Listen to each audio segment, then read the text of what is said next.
who's autistic, epileptic. For the last year, I've been promised a handicap parking spot for him.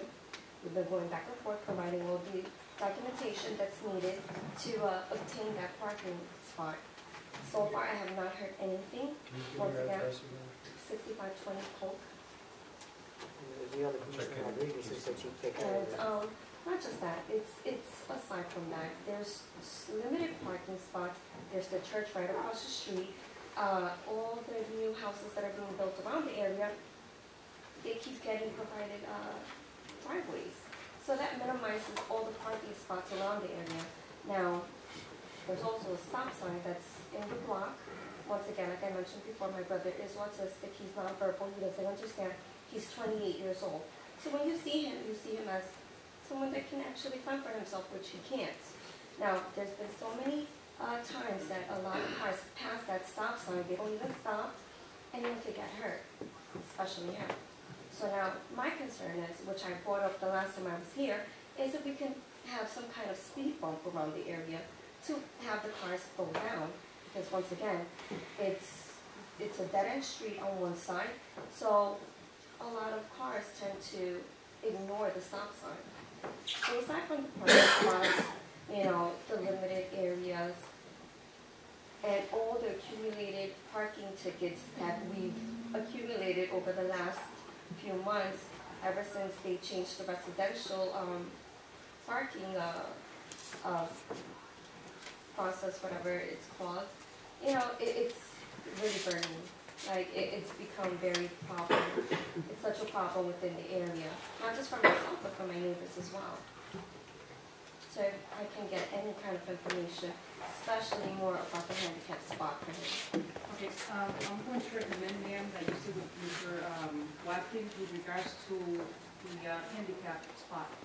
There's a waiting list, and there's requirements that have to be met with regards to who gets the next available handicap permit. And I'm completely aware of that. Correct. My problem is that it's been over a year. Well, there's people waiting even longer. And that's I fine. understand. And you just need to go through the process and make sure all the paperwork's completed. And it's completed. I've done numerous times. The gentleman that's in charge of it, I believe it's, something Ghana, I believe. Yeah. He even went months ago, and I'm talking about maybe over the summer, to try to locate a parking spot, you know, and nothing yet. And it's ridiculous. I mean, especially at nighttime, if we have to take him to a hospital, where do we park? We can't park, we certainly can't park in the parking lot across the street from the church because the priest has a problem with that. So now we have to park blocks away with a handicapped child. It's not right. So the last time I was here, I was told that it would, you know, it goes as a, I guess, a priority list depending on your disability. Now with him, I mean, it's been a bit. Would you mind staying at the end and giving Mr. Watkins your information so you guys can make a meeting and discuss this to make sure that these are properly done? And with regards to the speed bump, I know that, who was it? A couple of meetings ago, there was discussions of getting speed bump on 54th Street by the Little League and some of the areas that actually needed it, and they were putting the budget for when the repairs were done, those speed bumps were put up. So we just need to look at exactly where they are with regards to adding the additional speed bumps in that area. I know that focus on the other side, but we need to also figure that out. Right, and in addition to that, I did mention that if there's any way, because I've seen in other towns where there actually are signs that indicate, you know, slow down, there's a handicap or deaf children in the area, things of that nature. There's 2 kids in that same block that are autistic, completely dependent, nonverbal. So I think within that block, at the very least, it can be provided. I mean, a lot of cars commute through it, especially because of the church. So that's one of my main concerns. Okay, so we can definitely come up with a solution. That problem. Normally what we'll do is we'll evaluate the situation, make sure everybody else in the block also wants the speed bump also. And then normally what we try to do is we try to put it into our road grant program. So like as part of the projects that we're doing, we're fixing so many streets every year. Whatever those speed bumps we find necessary, we'll put them into the program. And I completely understand that, you know, and I'm more than willing to wait. The problem is that once again, it's really a problem. I had a dog killed filled right in front of that stop sign. So now, I could just imagine if it's my brother, you know, I can't have that. So I would think, you know, that commissioners would want to, you know, improve that matter, especially, you know, within a block that's a lot of cars commute through there. What street is that? 6520 Polk Street. It's right across the street from St. Mary's.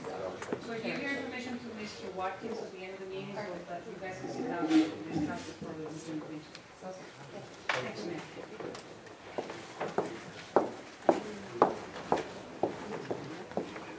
My name is Danny Morales. I live at 556 59th Street.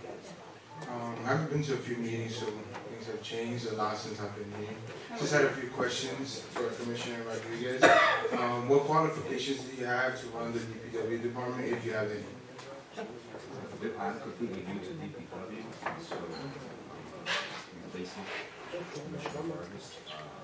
If you're asking me to run the DPW department, So pretty much you have no qualifications that would make you... no, just because I haven't run the DPW department before doesn't mean I'm not qualified. I'm not saying that you're not qualified. I'm saying what qualifications do you have since you haven't ran a DPW department? Like what type of qualifications do you have? Mr. Corrales, we can speak after offline. Oh, okay. Well, I guess questions still don't get answered here, so it's still the same. You guys were talking about the garbage. One thing about the garbage, I know that there's a town contract that the town does not pick up our own garbage, which other towns do. Weehawken, for example, picks up their own garbage. They actually have, their process is actually really good because they have a truck and they have another truck behind it following it just in case of any debris that fall off. Because these guys, whoever controls our garbage, they do a really shitty job. I'm sorry for my language. I'm sorry, but they really do, you know, because all the time, whatever garbage is left out, and, you know, there's just garbage scattered everywhere. I know that.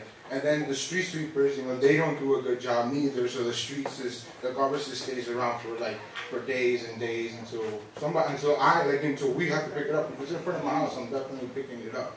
But I definitely think that you guys should, since you guys are looking for new alternatives, I know we're spending a lot of money on DPW on that building, you know, utilizing it better, where probably we could, like, you know, pick up our own garbage. You know, we create jobs like that. You know, people in this town, they could use jobs. So in addition to subcontracting, you know, our garbage, it is a better idea. It's better for our town and for our residents. You know, we don't have to look for contracts where we're going to make deals with these type of people because they make political contributions to different campaigns.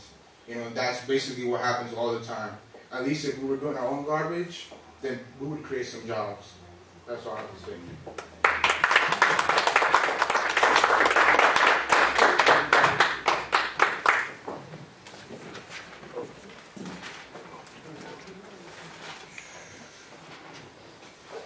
Good evening. Rafael Sanchez, 5907 Buchanan Place, here in town. Just wanted to say that some of the comments that were made by Frank Farrow before, I agree with one of them, which is that in true leadership there has to be a camaraderie, and yes, you do have to work together. I myself am very aware of the Babe Ruth situation that he mentioned before. I donated personally to that cause, and with the help of Commissioner Wiley and Hector Hernandez, we raised almost 60% of the money that the team needed to do it.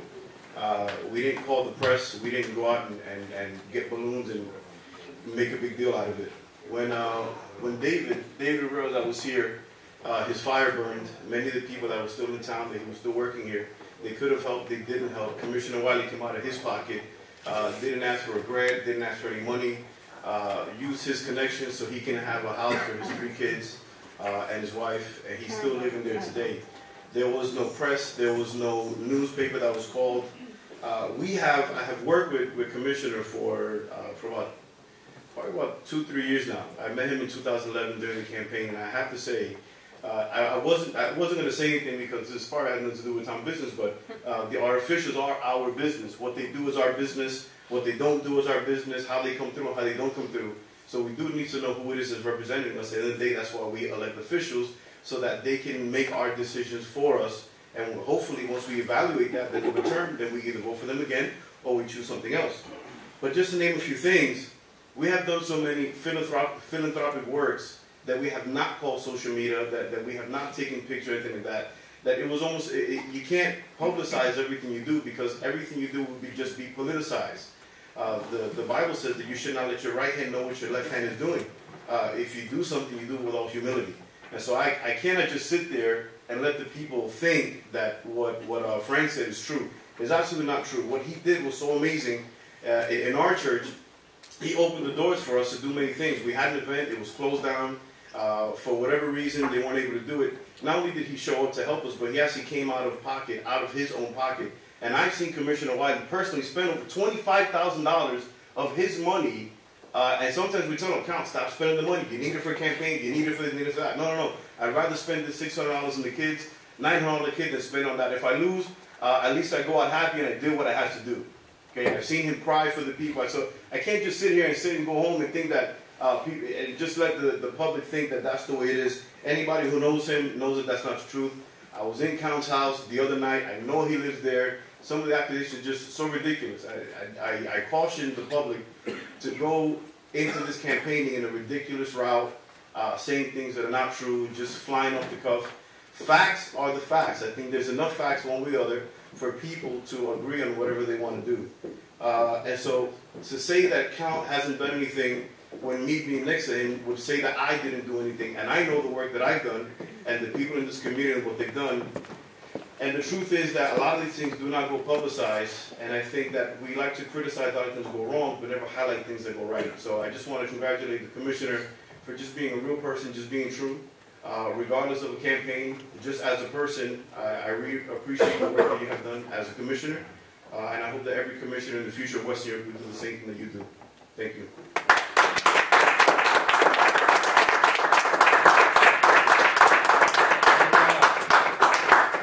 Good evening, commissioners, board attorney. My name is Ralph Martel. I live at 6001 Monroe. I can attest the commissioner lives in West New York. As a matter of fact, I welcomed him to my neighborhood. I was his committee man. I thought this meeting tonight was about substance, but I see it's not. It's about both sides arguing their point. And if we're going to build up the commissioner, then we should talk about the truth. We talk about good deeds in the word of the Bible. Doesn't it say in the Bible that you shall not cast false allegations against your fellow man? You wrote a letter to the Board of Commissioners, to the Board of Education, excuse me, alleging that that man, Ricky Solares, was violating election law.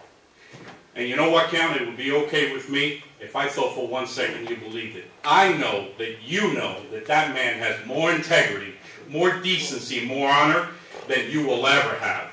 How dare we sit up here and make you the God that you are not? Why don't we talk about the other deeds you've done? Why don't we talk about the fact that you threatened someone in City Hall, a woman, that you would rip her neck off and defecate down her neck? Why don't we talk about that? That's a fact.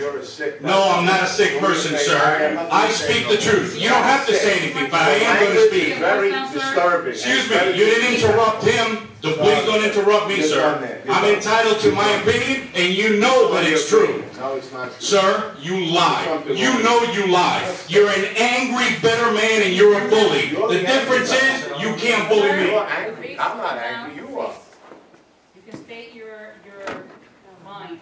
Please be respectful. How am I not respectful, Commissioner? With all due respect. Tell me what I've said that's disrespectful. When did the truth become an offensive fact? You can state your point, but just please lower your voice. Okay, I'm sorry. If he doesn't interrupt me, I promise I won't raise my voice. If we're going to tell the truth, let's tell the truth. The first time you and I talked about Ricky, remember what you said to me? Oh, wait, you know why? He's been a little too rough on my people. You got to pull him back. But when I become commissioner, mayor, he's out. That's who you are. You're a bully. Don't do that. No. I didn't want to do that. I was out. Wait. You're doing it again? You're doing it again? I'm going to have to raise my voice. He's okay. I'm not saying he's a bad guy. No, you went to the Attorney General's office. He wasn't doing the wrong thing. You know the wrong thing. You know he wasn't doing the wrong thing. You know it. I know it. And every person here with a shred of decency knows it. I want to show you the grace and mercy I had on this man. 3 people wanted to Commissioner, come forward and go to the state of New Jersey and report it, but I wouldn't allow it. we welcome it, sir. Because it wasn't As a matter of fact, that I challenge you to do it, sir. Okay, well, you can For take the that the record, way you I want, challenge you to okay? do it. Have you not learned your lesson with Richie Rivera? We should not cast stones when we live in a glass house. Stop being so When I headed up the campaign for Chucky and the mayor, I made sure we never disrespected anyone, that we never made it personal. We wanted to keep it intimidated clean. people in the street. Never did that. Excuse me, You sir? didn't stand 50 people across the room and intimidate all the people that were with us. Absolutely not, sir. Staring is not intimidation, sir. It was you, right? It was somebody else. The only one that ever tried to intimidate me was you. Remember when you came over that You don't have day anything at the else. Board of Education meeting? You have For the record, sir, you were no That's saint. past. We want to move forward. Do me a favor. Please. Just remember this. I was out. My friend Chucky is my witness. My friend Hector, my witness. I was out. I am disgusted by what's going on, and I'll tell more than anybody here. I actually live here. I've been here since '97. I choose to live here. I don't need to live here, and yet I stay. I care. You know what brought me out? When I see this kind of disgusting things. You guys want a political war? You got one. Welcome to the game. Ooh. Join the list. Is that a threat? Join the line. It is a threat politically. It is a political threat, sir. It's not illegal to make that threat. Check the law book. We welcome it. Tough guys. If I make a comment, I know, listen guys, not for anything, but if you need to fight, please do that outside. Okay? Don't disrespect the people that try to come over here. Commissioner, with all due respect, the argument is not fighting. It's a political debate. That's why I came from Cuba. And we respect that, but if you guys Okay. want to tell me, I'll just make it outside. It's over. Ricky Solaris, 6602 Lincoln Place. I live in West New York since 1969. Currently at 6602 Lincoln. Previously at 6101 Palisade Avenue. Previously at 419A 57th Street.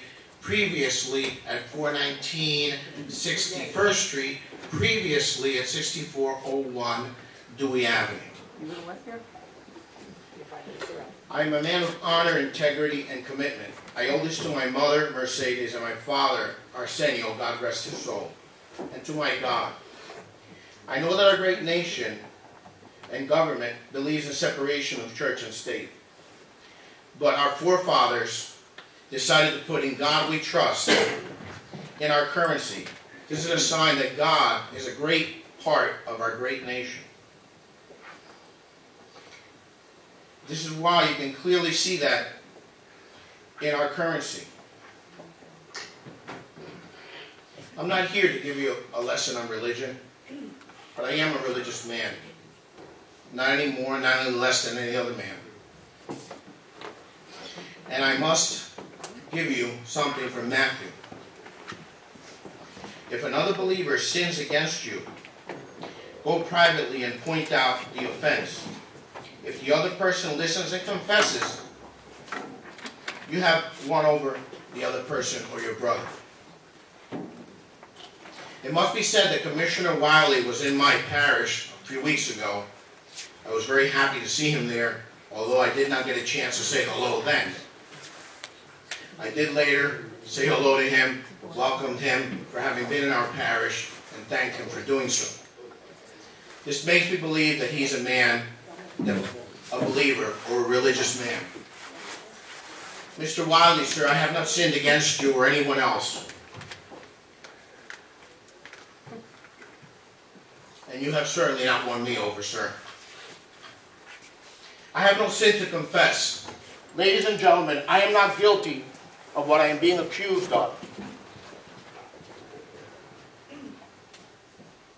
And you have to pardon me because I'm a little nervous, because I'm appalled that I will be accused of something like that. When in public, a public official takes the oath of office and places his left hand on the Bible and takes the oath. When in a court of law, witnesses are asked to place their hand on the Bible and say the truth, the whole truth, and nothing but the truth, so help me God. This is another sign that our great nation believes in God and should continue to do so, although there are many out there who think not.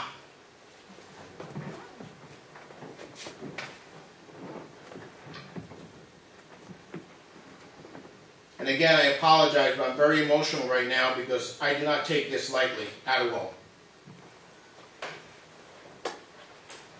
If the moment comes and I'm asked to place my hand on the Bible and swear to say the truth, the whole truth, and nothing but the truth, I will say the truth.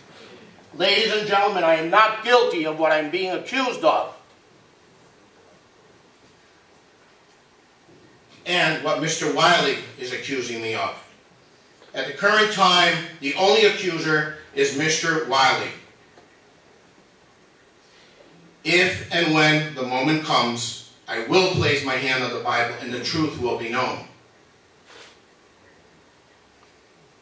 I would never do anything to tarnish my family name, embarrass my children, and most importantly, tarnish my parish and my God.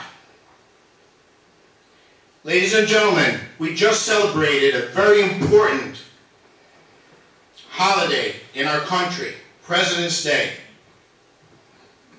We look at Washington and Lincoln, but it's a day to celebrate every president. Abraham Lincoln said, America will never be destroyed from the outside. But if we falter and lose our freedoms, we will have destroyed ourselves. I will not falter and lose my freedom. Under the Constitution of the United States of America, I have a right to support whoever I feel I need to support. And it's no secret that I did not support Roque. I did not vote for Roque. I did not vote for Mr. Wiley or any of the commissioners who sat up here because I was exercising my constitutional right back then to support whoever I wished I wanted to support. I currently stand behind Mayor Roque and his commissioners because in church I pray for peace. I first thank God for my health, the health of my family, and the ability to be able to provide for my family. And I pray most of all for peace in West New York. Had you asked me 4 years ago or 5 years ago if Roque was going to get together with Cosmo, with all the other people that he got together with, I would have said no. Mr. Wiley, I invite you to join that team and move West New York forward, sir. You have a right not to do so, but I invite you to do so. Thank you, Mrs. Lewis.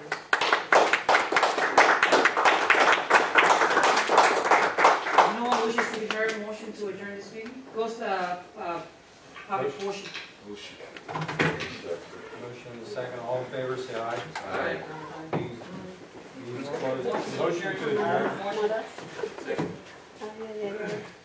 Motion and second. All in favor, say aye. Aye.